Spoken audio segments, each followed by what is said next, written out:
అందరికీ నమస్కారం. అరటి పంటలో ఇలా ఆకులు అంచులు ఎండకాలడం సాధారణంగా ఈ మధ్యకాలంలో ఎక్కువగా జరుగుతుంది.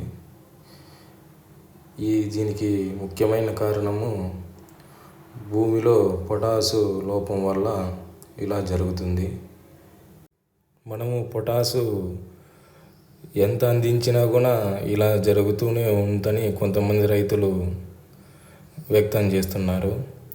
మనం పొటాష్ ఒకటే కాకుండా దానితో పాటు సూక్ష్మ పోషకమైన ఐరన్, జింకు వీటిని కూడా ఉపయోగించడం వల్ల దీనిని అరికట్టవచ్చు. ఈ జింకు, ఐరన్ అధికంగా లభించే ఫార్ములా 4 అనే మందును ఎకరాకు 1 కేజీ లెక్కన, మరియు 0050 అనే మందును ఎకరాకు 3 కేజీ లెక్కన వాడటం వల్ల ఈ లోపాన్ని సమగ్రవంతంగా నియంత్రించవచ్చు. మీకు ఈ వీడియో నచ్చినట్లయితే మా ఛానల్ని సబ్స్క్రైబ్ చేసుకోండి. Thank you for watching.